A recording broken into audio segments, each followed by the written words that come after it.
Good morning, everybody. This is Diggs. It's another beautiful day out here in the Pacific Northwest, and today we're going to be talking about stat distribution in Ni no Kuni. We're going to be taking a look at what actually contributes where. There's some surprising things I think you will not expect, particularly around HP.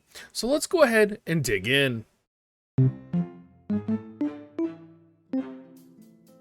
So the reason we're making this video is I think it's important for people to know where it's a good time to spend their resources in terms of either getting more CP, getting more HP, getting more attack, getting more defense, where exactly you get these values, because it can be pretty obfuscated. And I know I particularly got a little bit surprised with attack in particular. You see that equipment is at a solid 55%, and that would probably go up the more cursed that you get. I definitely don't have the best cursed equipment right now. But you look at your other sources of attack, and the fact that gems are 5% of your attack, this is surprising to me. I would not have thought that the minuscule amount of attack that my gems actually offer would add up to 5% attack in the long run. The other thing that's surprising to me is that heart stars is pretty high up on the list. Mounts as well. I would have expected mounts. I don't have an attack mount set though, but I do have a 6-star attack decoration on the mount that I have equipped right now. So undoubtedly that decoration adds a very large amount of attack to my character. And going through this, you see your collection. These are all things that, make small differences. But the fact that the mount, like one mount decoration, can have an impact of upwards of 7% attack really will change the value of things that you kind of think about. I'll give you a great example right now. If you think about the cursing system, right? Cursing for a lot of people is the easiest way to increase your attack or your power level. And the amount of money that people dump into cursing, while yes, it does make you very powerful, you could easily dump into maybe a $12 mount pack in order to guarantee the 5-star attack plus deco and increase your attack that way permanently through all of your mounts. So it is interesting for me to consider things like that, or to consider enhancing gems as I look at attack, because it seems like, well, yes, cursing and your actual weapon that you have equipped will always be the most influential. Increasing your baseline is going to be really important, and it's not only going to help your main character, it'll also help your alts, right? And that's one of the things that will help you kill faster. Now, going through this, fire attack, water attack, this is a little bit more complicated because we don't really plan or have an active way to achieve more fire attack from cursing and such.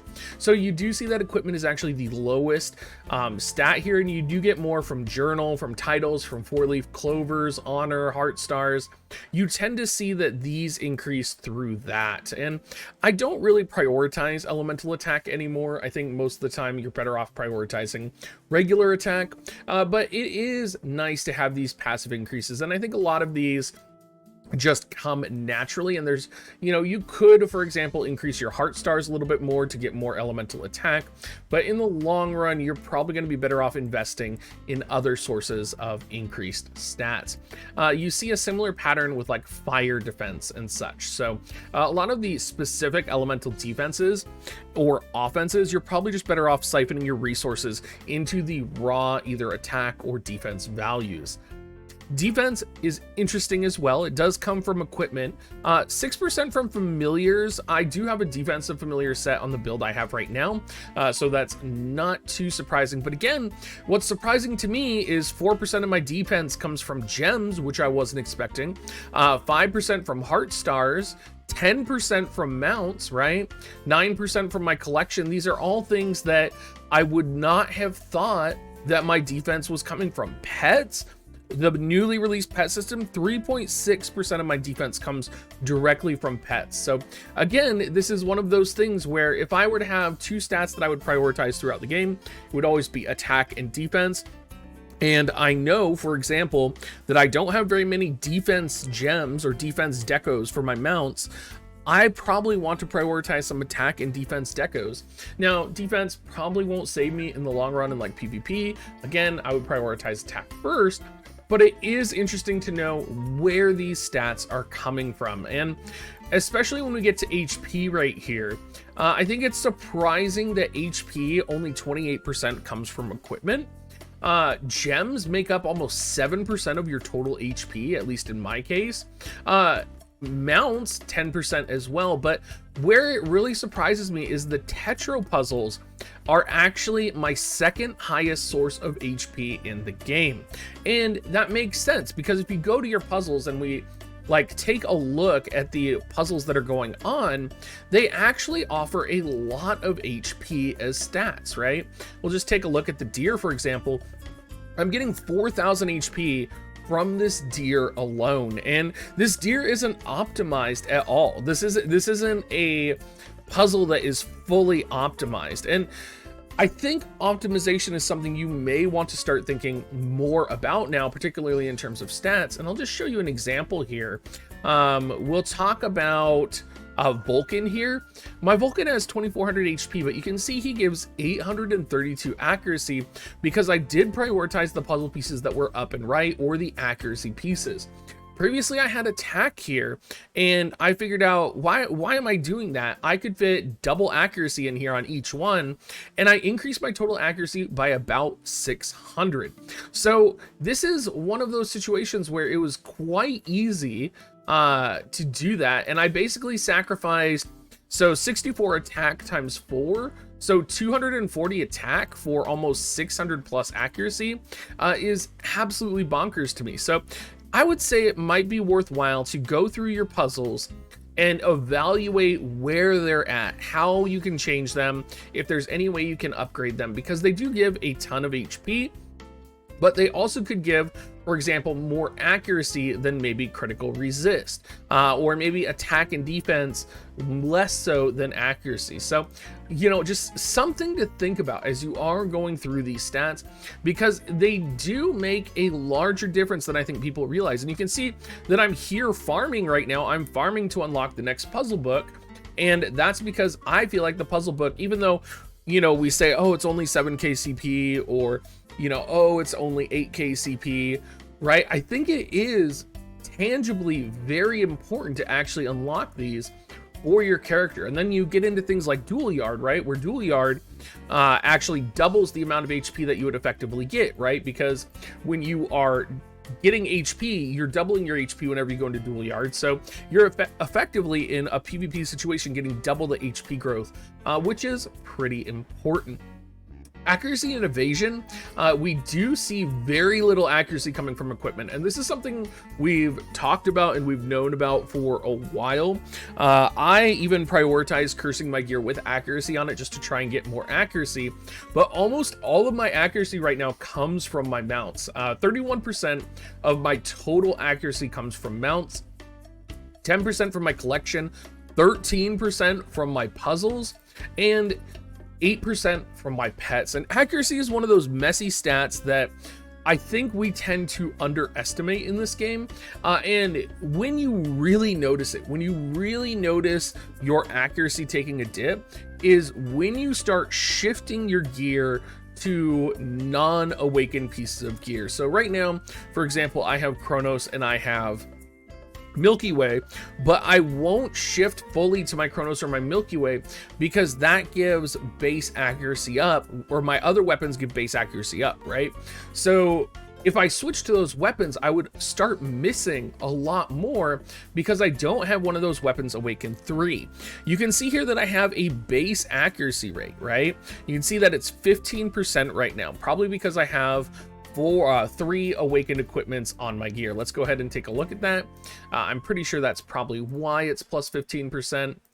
You can see here I got the accuracy plus 5 on my weapon, accuracy plus 5, and then I have the accuracy plus 5 on this one as well. If you lose that accuracy plus 15%, that flat bonus on your character, you will definitely suffer. You will definitely suffer significant accuracy losses. And critical hit rate is a little bit the same way. And the way that accuracy rate and critical hit rate work still hasn't fully been figured out yet. And the fact that, you know, I think there is more at work right now than just a flat evasion and accuracy check, right? Because critical hit rate, crit rate plus 1.5% is literally no matter what, you have a 1.5% chance to hit, or 1.5% chance to crit. Accuracy seems a little different, and we have a lot of accuracy. For example, I would assume that 35,000 accuracy is a lot of accuracy for my character. The fact that I have a bird that gives a large amount of accuracy, and I'll actually just show you my bird here. It sounded a little dirty, you guys, but hear me out, hear me out. So my bird, let's actually, am I gonna have to go to equip deco on him to show how much accuracy he actually has? There we go. So my bird actually gives accuracy plus 7,775.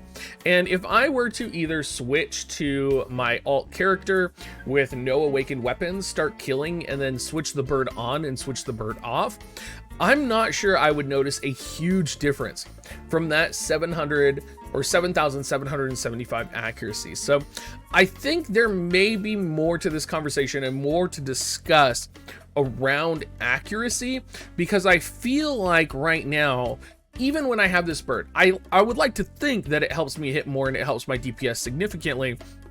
But even then, I'm missing so much that I wonder if there is some type of an accuracy cap, and if I wouldn't be better investing this accuracy into something like critical hit rate or another stat, because it feels like this 7,000 accuracy or this 8,000 accuracy isn't helping me as much as it should, right? It feels like equipping one of those awakened 10 weapons with accuracy plus 5%, or technically it's an awakened 3 when it gets the accuracy up.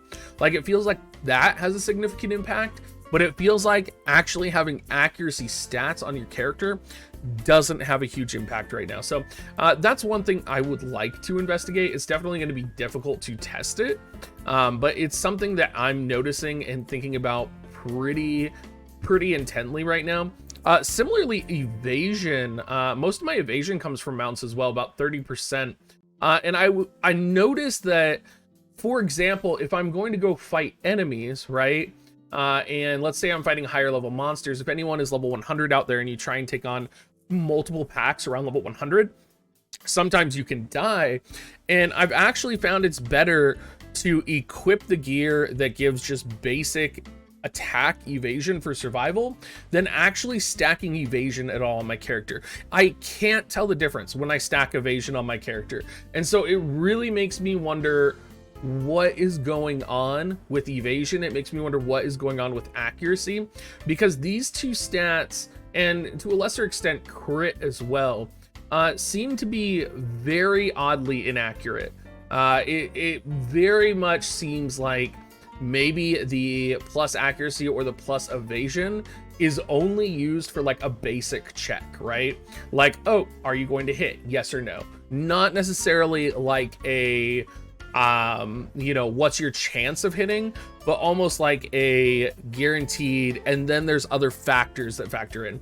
If you guys know what I'm talking about, I'm kind of thinking like, you know, the accuracy doesn't actually affect your accuracy. It affects maybe the fact that your character is receiving a penalty to hit rate, and then what only affects your accuracy is like plus accuracy from weapons. So things to think about, things I'm actively testing and thinking about.